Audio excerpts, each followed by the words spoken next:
Hey everyone, Sergey here from ukramedia.com, and in this video, I'm going to share 60 useful tips in After Effects in 38 minutes.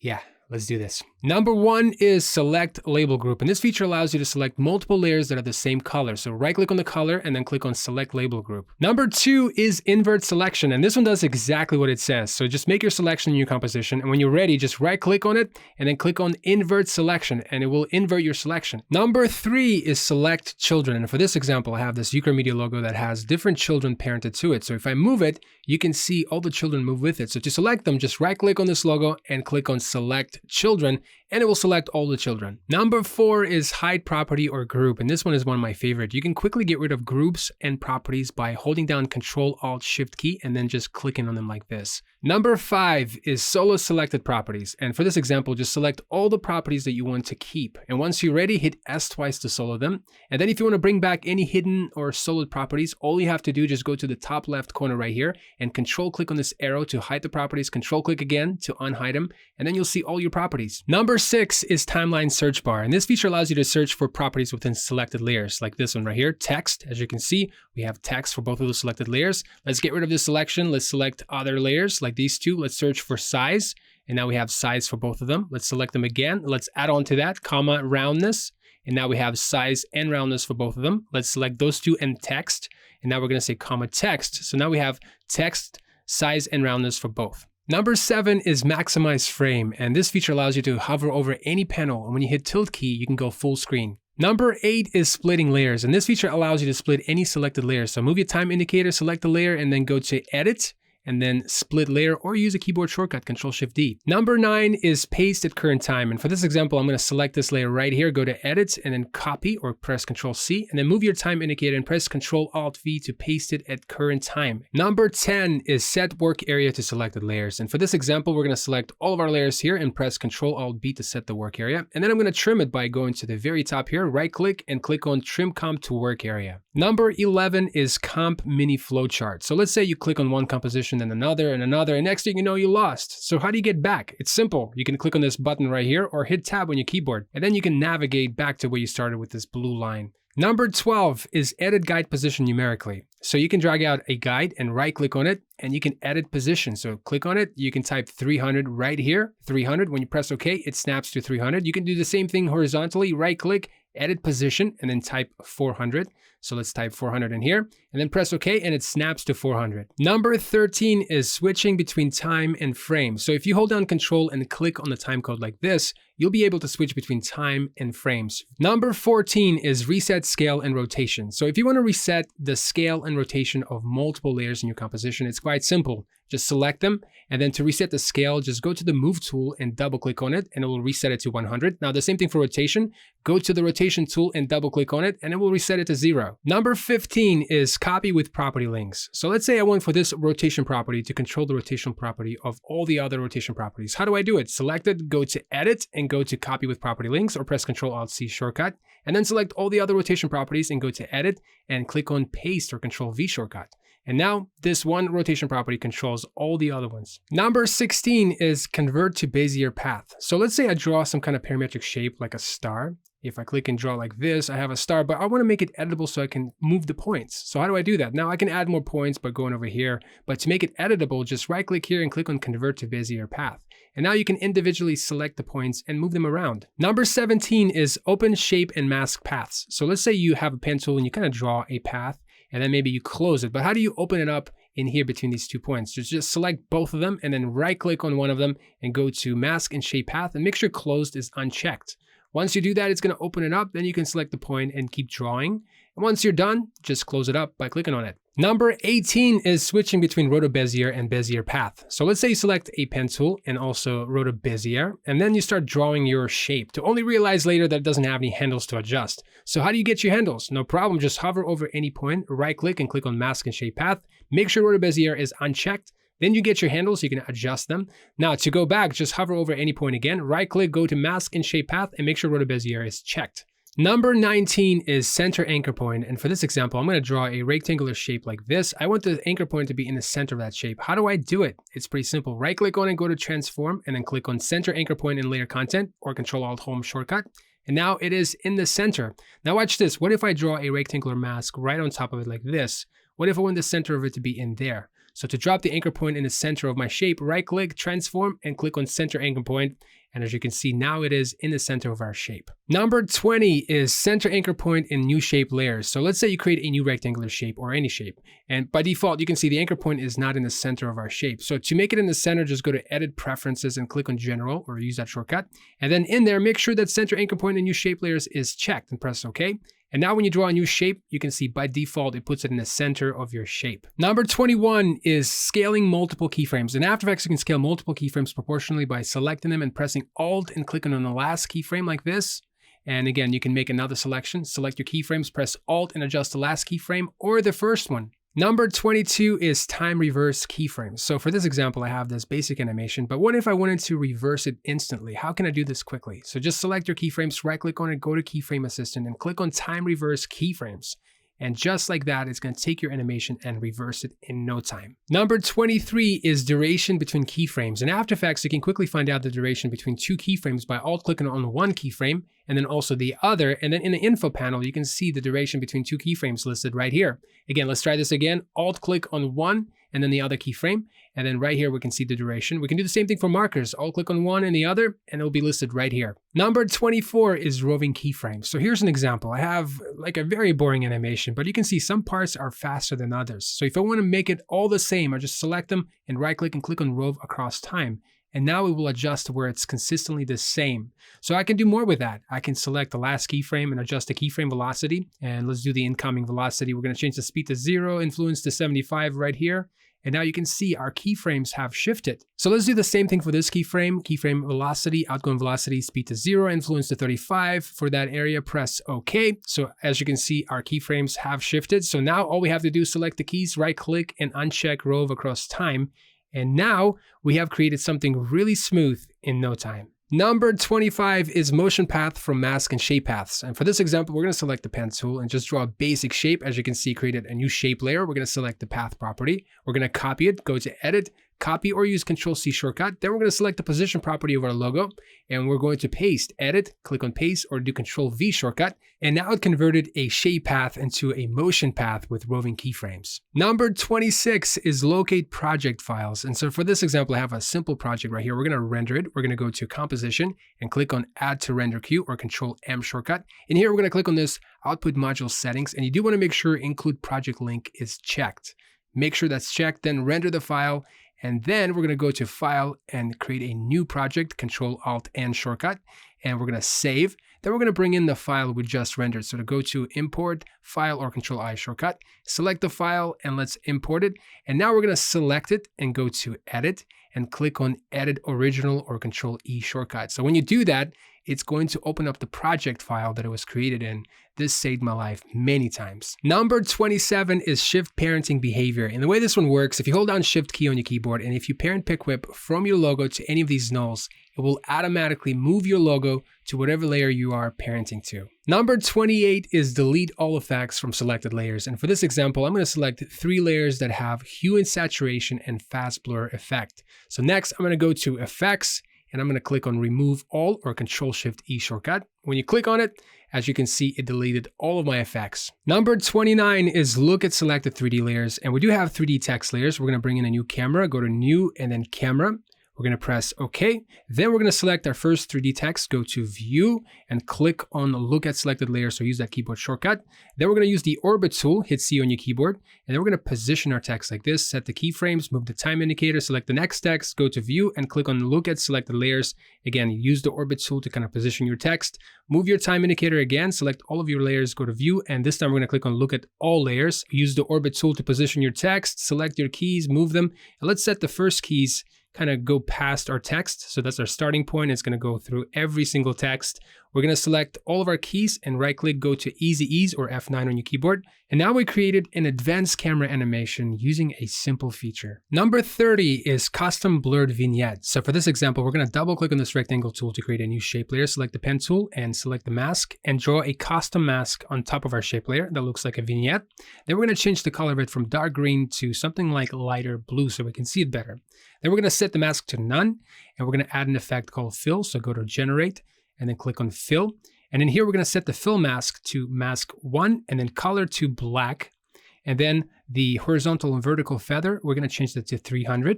And now we have a Luma Matte. Let's change the name of it to Luma Matte. Let's hide it. Let's create a new rectangular shape layer. And then we're going to name it Blur Adjustment Layer. We're going to set it as an adjustment layer like that. We're going to add an effect called Camera Lens Blur.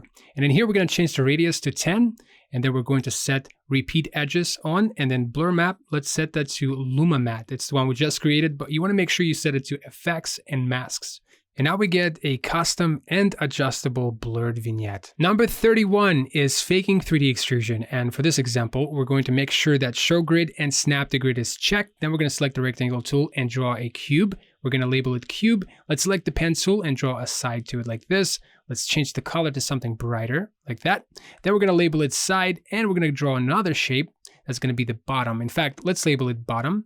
And we're going to select it and change the color to something darker. Then we're going to create a new shape layer, and it's going to be just a point. It's going to play role of a null. We're going to position it in the background like this. We're going to move the cube to the top, select the bottom 3 and change the color to orange. Let's select bottom and side together, and let's search for path property. We're going to select both of them, and let's go to window, and let's run this create nulls from path script and click on points follow nulls. When you do that, it's going to convert points into nulls. So next, you want to make sure that show grid is unchecked. And now if you move the nulls, you can see the points follow it. So we're going to select the nulls that are closest to the cube, and we're going to parent them to the cube. And we're going to hide them and make them shy, hide all. And now when you move the cube, you can see the points follow it. So let's do the same thing for the other ones. So select all the nulls and let's parent them to the null. And let's hide them, make them shy. And now when you move the point, you can see the extrusion moves with it and the cube moves with it as well. You can scale it and it creates a nice rig that you can use in your projects. Number 32 is slide transition. And for this example, we're going to double click on this rectangle tool to create a new shape layer. We're going to call it wipe. And then we're going to select it and go to effect, transition. Let's add this linear wipe effect. We're going to change the name of it to wipe 1. Transition value, let's take it up to 100. Wipe angle, let's take it down to -90. And let's set a keyframe for transition value. Let's go to timeline here, go forward 20 frames, and let's change the value from 100 to 0. And now we have a nice animation here, but let's set the keyframe velocity of the first keyframe to something like 0 and 45. Press OK. For the second keyframe, again, right click, keyframe velocity, and let's change it to 0 and then 80. Press OK. And now if I preview this, we get something really interesting. But here's what we're going to do next. We're going to select the effect, go to edit, and let's duplicate or Control D shortcut. Then we're going to move the second keys of the second effect and alter the first one. Let's change the value to 0.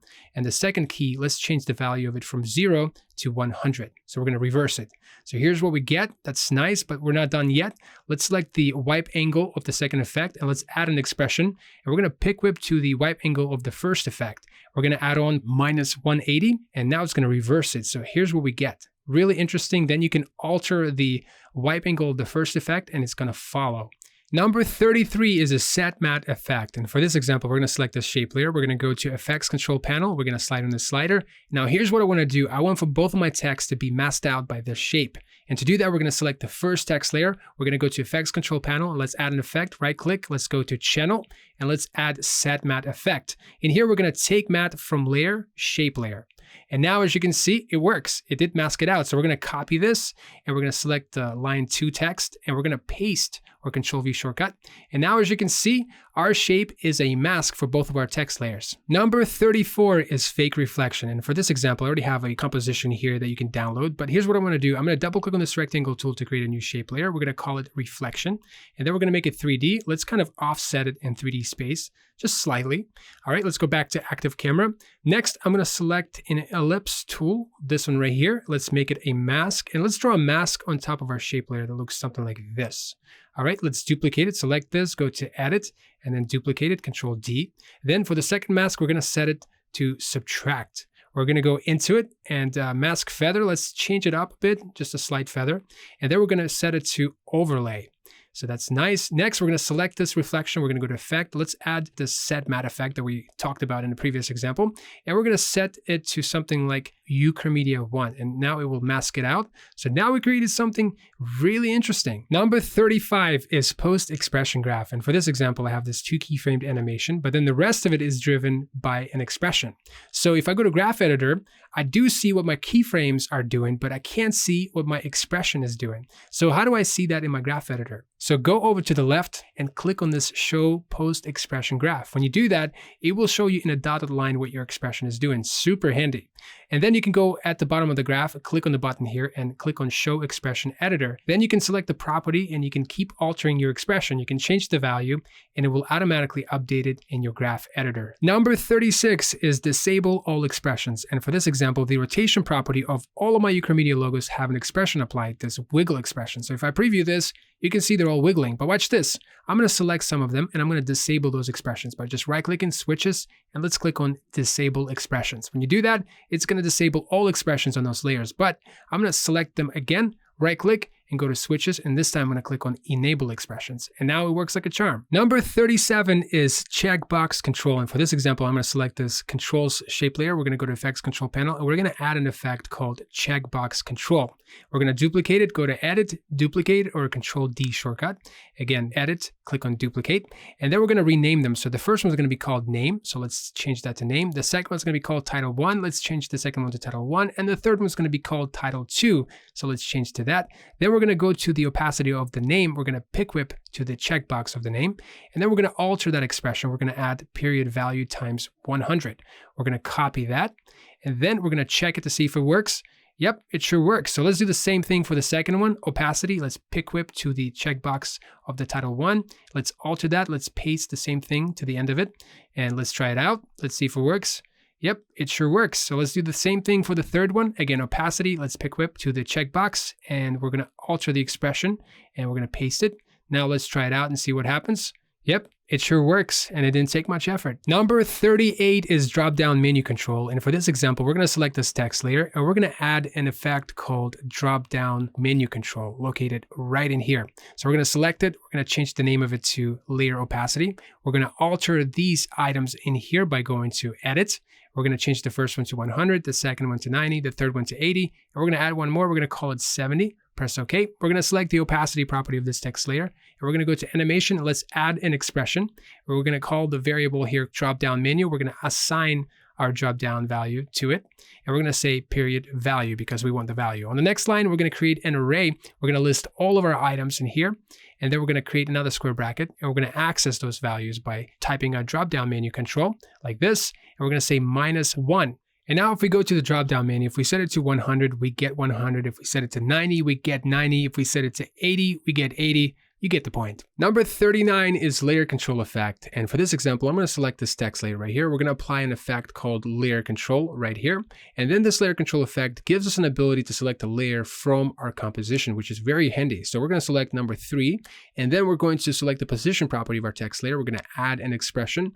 And from our position property, we're going to pick whip to the position property of this shape layer. And we're going to select the path of that shape layer, and we're going to replace it for the path to this layer control effect. And now this layer control effect will generate a path based on the layer that we select. If we select second layer right here, that's what it will give us, third one, and so on. And that's why our text snaps to it. Number 40 is adding automatic commas to numbers. And for this example, we're going to add an effect to this text layer. Right click, Effect, Expression Controls, and let's click on this Slider Control effect. Then we're going to pick whip from the source text property of our text to the value of our slider. We're going to change the name of it to numbers, and we're going to add a random number. Now here, we want to add a comma to our value. To do that, we're going to go into the expression, and we're going to add the following. We're going to say period value period to locale string. It's a method that's going to add a comma automatically. So as you can see, there it is. Now if we change the value to any number, it will automatically add a comma. Number 41 is convert expression to keyframes. And we do have a 2 keyframe animation, but then the rest of it is driven by an expression. So let's convert that into keyframes. So right click on position, go to keyframe assistant and click on convert expression to keyframes. Then select the position property again and go to animation and click on remove expression. And now we converted our expression driven animation into keyframes. Number 42 is invisible 3D layer backface. And for this example, I want the back of this logo to be invisible. So to do that, we're going to select the opacity property, go to animation, let's add an expression, and we're going to go to expression helper. We're going to go to layer, then space transforms, and let's click on to comp vector. Inside here, we're going to insert square brackets. So we're going to type 0, 0, 1, and then we want the third value, which is index 2 in square brackets like this. Then it is working. The backside of it is invisible. So I'm going to select the opacity property and we're going to copy expression only. Then we're going to go to this backside. And as you can see, it's blank. We're going to select the opacity of that and we're going to paste, Control V. Now it does the exact same thing, but I want reverse of that. So I'm going to say instead of 1, -1, which will give us the opposite. It'll be invisible first, invisible second. Now I'm going to parent it to our logo. And if I rotate the logo, you can see that the back face of it is blank and the front face of it is logo. Number 43 is offsetting keyframed animation with markers. And for this example, I have this keyframed animation that I want to offset using a marker. So let's select the position property. Let's go to animation. Let's add an expression. And in here, we're going to say period. Then we're going to go to expression helper and we're going to go to property and click on value add time method. Now in here, we're going to replace T for time. Let's go to global time. And now we want to offset our animation using a marker. So let's go over here to the end of time. We're going to say minus this layer period. And we want to point to the marker in here. So let's go to expression helper and we're going to go to layer, go to properties and then click on marker. So now we're going to keep going. We're going to say period. Which marker do we want? Expression helper property. And we're going to say key. That's a method that's going to point which index we want. We want the first marker. So we're going to say 1. And then we're going to say period. What property do we want? We want time property. So now when I click away, you can see it took our animation and now it offsets it based on where the marker is at on our timeline. Number 44 is keyframe-less animation. And for this example, I'm going to select the position property of this text layer. We're going to go to animation and let's click on add expression. And in here, we're going to create a variable called point A. We're going to assign to the position of point A null. Then we're going to create another variable called point B. We're going to assign it to the position of point B null. And we're going to create variables for each marker in here. So the first marker is going to be marker start. We're going to write out a path to it and we're going to grab the time property. So let's create another marker for marker end. So marker end, we're going to write out a path for it. Instead of key 1, we're going to say key 2, and then we want the time property. All right, so on the next line, we're going to say X, you're going to equal to, let's go to expression helper and go to interpolation, click on ease method. We're going to replace T for time, and then minimum value is going to be marker start, and then maximum is going to be marker end, and value 1 is going to be point A 0 index, which is the X value, and value 2 is going to be point B 0 index, which is the X value. Then we're going to select the whole line right here, and we're going to copy it. Then we're going to go to the next line and we're going to paste it. And we're going to do some changes. So we're going to replace X for Y. Then we're going to change the index 0 to 1 to both because we want the Y value. And then on the last line, we're going to marry all of it together, X, Y, and then let's see what happens. So if I preview this, you can see it's going from point 1 to point 2. And if I move the markers, you can see the timing changes as well. So it is definitely a keyframe-less animation. Number 45 is hover over effect. And for this example, we're going to select the opacity of this text 1 layer. We're going to go to animation. Let's add an expression. Let's create a variable called point 1. And we're going to assign to this shape layer position property the Y value. Like that. Then we're going to create a point 2 variable and we're going to assign to text 1 position property Y value. So now we have 2 points, but we want to find out the distance between these 2 points. So we're going to create a variable called distance between 2 points and we're going to go to expression helper. And there we're going to select a vector math method called length, which will give us the distance between 2 points. It already has point 1 and 2 defined. So this variable is going to hold the distance between 2 points, which is really important for what we're going to do next. All right, so for the next line, here's what we're going to do. We're going to go back to the expression helper. We're going to select this interpolation and click on linear method. And in here, we're going to select this very long variable and let's replace it for this T. And then we're going to set the minimum to 0, maximum to 170. When it is 0, I want for value 1 to be 100. And when it is 170, I want it to be 15. So now let's click away. Let's play with this. You can see it does work. We're going to select the opacity. We're going to copy expression only. And then we're going to select the opacity property of all the other text layers. And then we're going to go to edit and click on paste or Control V shortcut. And now that's how we create a hover over effect in After Effects. Number 46 is edit text with comp name. And for this example, we're going to select the source text property of our name layer. We're going to go to animation and click on add expression. We're going to type this comp period name, which will give us the name of our composition in here.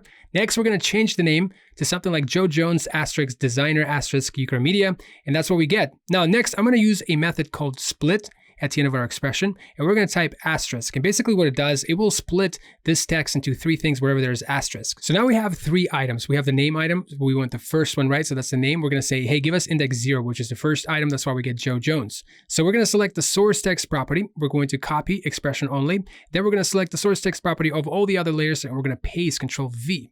So then we want designer, the title. We're going to go to the title later. We're going to go here and change the index to 1, which will give us the designer.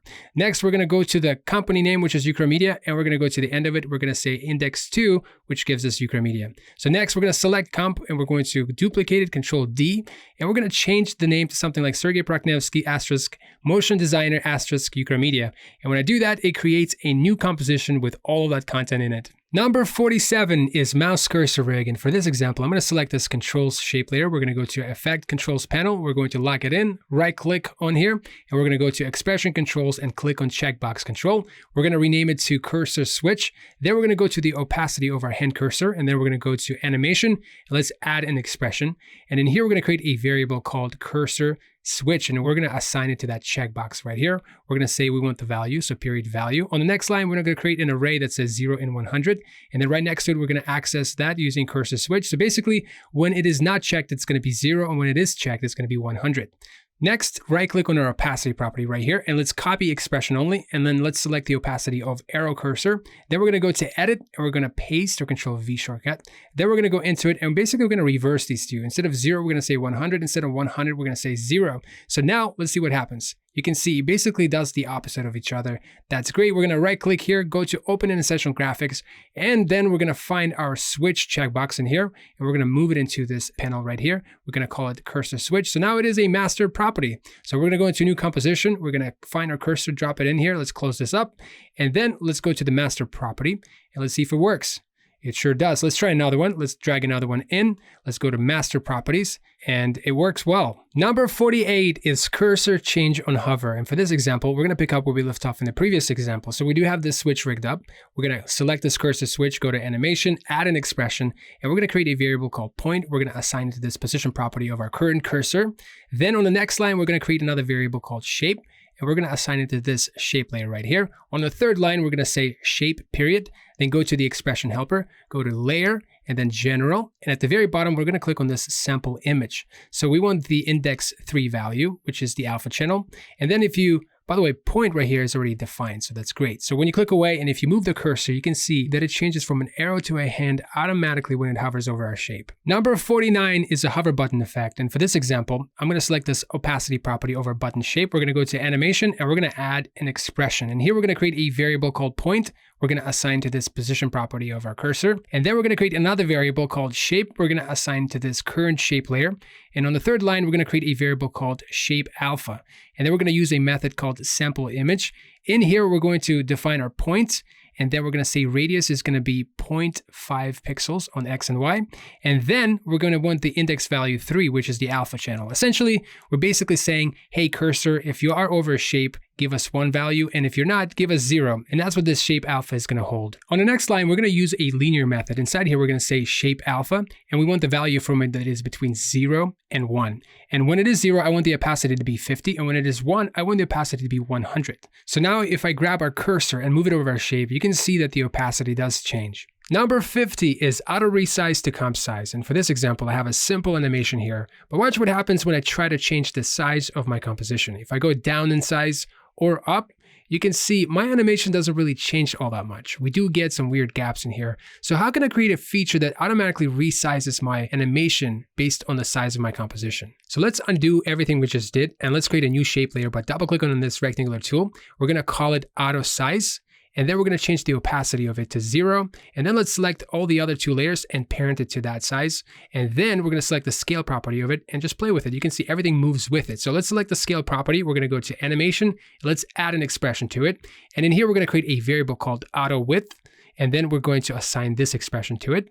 And make sure you assign it to both X and Y. And now if I click away, you can see it automatically snaps to the size of my composition. If I go to composition and composition settings, and if I adjust the width of it, it doesn't matter what I type, you can see that it will automatically adjust to the size of my composition. Number 51 is Math Minimum and Math Maximum. And for this example, I have this line shape. I'm going to grab the X position and connect it to the X size of shape 2. And now X size controls that line position. We can do the same thing for shape 1. X size will control the position of the line. Now, what if I want for that line to go with the longest shape? How can I make that happen? So let's go back to the X position and let's create a variable called value 1. And we're going to assign it to the X size of shape 1.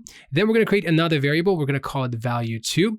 and we're going to assign it to the X size of shape 2. And then on the next line, we're going to go to the expression helper. We're going to go to JavaScript Math, and we're going to click on Math.Max. And basically what this method does, it takes the two values, value 1 and 2, and it gives us the biggest value out of the two, which is super handy. So if I click away right now, watch, this line will go with the longest value every single time. It doesn't matter which one I adjust, it's always going to go with the longest value. Now we can switch this up. Instead of max, we're going to say minimum. And now if I click away and if I adjust, it's always going to go with the minimum value. Number 52 is Auto-Resize to the longest text. And it's very similar to what we just did in the previous example. So we have this shape layer. It does have a slider for shape width. And we want for the width to go with the longest text in our composition. So let's select the slider. Let's go to animation. And we're going to click on add expression. And here we're going to create a variable called value1.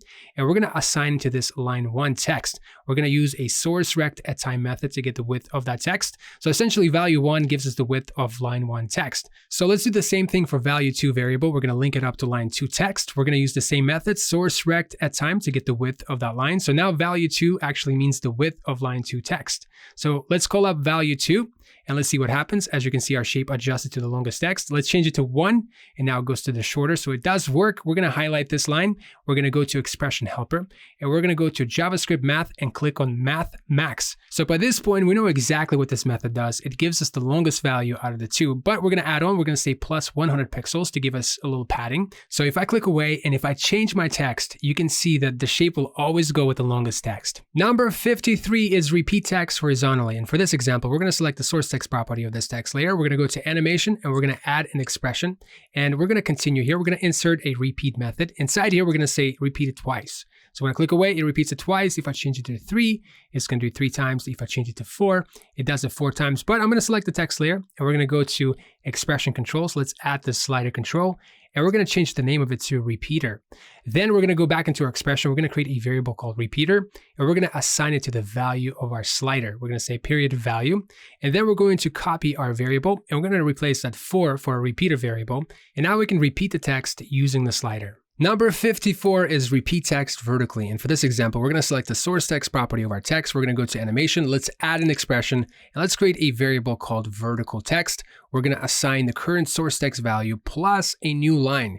On the next line, we're going to say the following: vertical text period, and let's use a repeater method. And inside here, we're going to say, let's repeat it 3 times. I'm going to click away and it does work. I'm going to replace 3 to 4 and click away again, and it does work again. So I'm going to select this text. We're going to go to effect and go to expression controls and click on slider control. We're going to change the name of it to repeater. And then we're going to create a variable here called repeater. We're going to assign to the slider value here. We're going to say period value. Then we're going to take this variable and we're going to replace it for 4.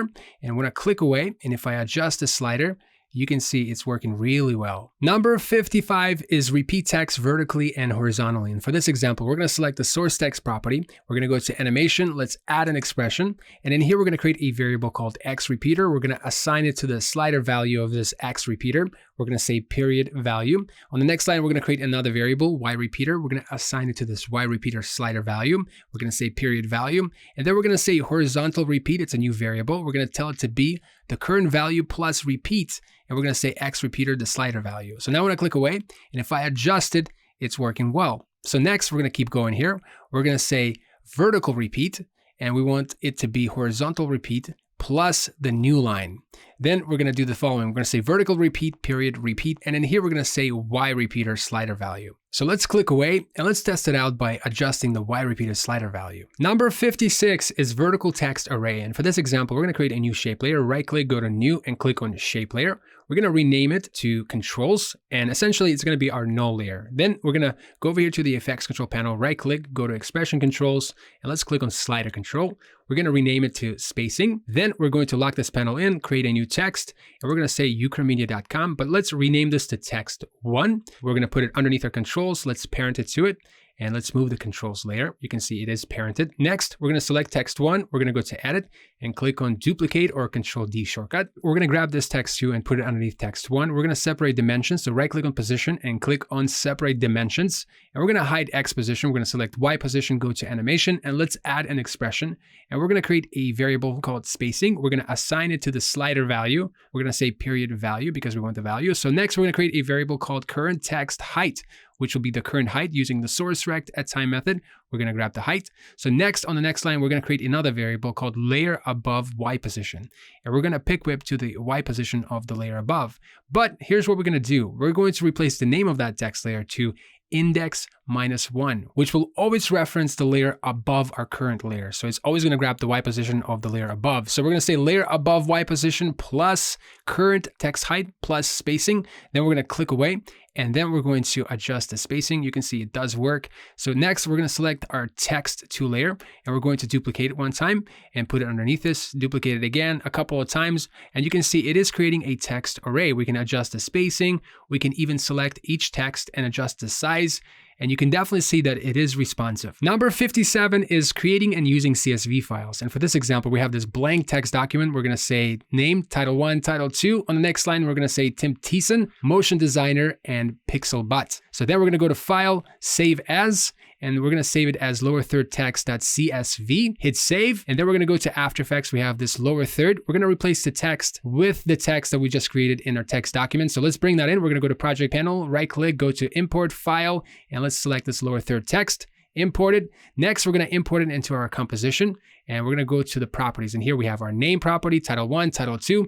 Then let's link it up with name and link it up with title 1. And then we're going to do the same thing for title 2. If I click away, you can see that everything is linked up. We do see our text. So now we can go back to the text. We're going to change it to Elijah Patrick, designer, and then ukramedia.com. Now I'm going to hit save. And if I go back to After Effects, you can see everything gets adjusted instantly. Number 58 is edit colors from a text file. And for this example, we have a blank text file. We're going to give it a heading. We're going to call it hex code. And underneath here, we're going to list our codes. Next, we're going to go to File and press Save As. We're going to save it as hex color codes. Hit save. We're going to go to After Effects, go to File, Import, click on File. And in here, we're going to select our text file, press Import. Next, we're going to drag it into our composition like this. We're going to collapse it down to see all of our properties. Next, we're going to select the color property, go to animation, click on add expression. And here we're going to create a variable called hex color, and we're going to assign it to the first value in here. Next, we're going to say period value. And then on the next line, we're going to go to the expression helper. We're going to go to color correction and click on hex to RGB method. And we're going to select our variable. We're going to copy it. And we're going to go over here to the hex to RGB, and inside here, we're going to paste it. So now when I click away, it does grab the first color from our text file. So now I'm going to select the path and then replace it for the second value. As you can see, it does updates it, which is great. Now we can go back to the text file and we can change it to any value that we want. We're going to go to File, press Save. Then we're going to go to After Effects, and you can see it updates it instantly. Number 59 is viewing data properties. And for this example, we have the CSV text file. We're going to bring it into our composition. We're going to collapse it down to see all of our properties. And then this name property does have a value, but we can't see it. So how do we see it? It's simple. Select it and then click and drag and move it into your composition like this. Now you see the name and the value, and that's how easy it is to view the data property that you can't normally see in After Effects. And the last one is loop in and out. And for this example, I have a simple 2 keyframe animation like this. But here's what I'm going to do. I'm going to select position, go to animation. Let's add an expression. And we're going to go to the expression helper. We're going to go to property and click on loop in. In here, here's what happens. It's going to loop in before the keys. So as you can see, we do have animation before, but not after. So because of loop in, but if I change it to out, watch what happens. Now we're not going to have anything before, but we will afterwards. That's good. So we're going to keep going. Instead of cycle, right now it does cycle, as you can see, but we're going to change it to something else like ping pong. And now when I try this out, you can see afterwards, it's going to ping pong back and forth like that. Next, we can do the following. Instead of ping pong, we're going to change it to offset. And now it's going to offset all the way. So that's what loop in and out does. All right, well, this is the end of this video. And if you're watching me talk right now, that means you made it through the whole thing, and I'm kind of impressed. So congratulations. If you like this video and you want to see more videos like this, be sure to hit the like button and subscribe to our YouTube channel. Don't forget to hit the bell button. And we also have a free online community at ukramedia.com/community. The link to that is at the bottom of this video, somewhere over here. I'm not sure. But anyway, join it. We have some unbelievably talented people, giants of this industry. You don't want to miss out. And if you want to support what we do, you should definitely check out our courses and tools at ukramedia.com. But in the meantime, my name is Sergey Prakhnevsky, and this is ukramedia.com.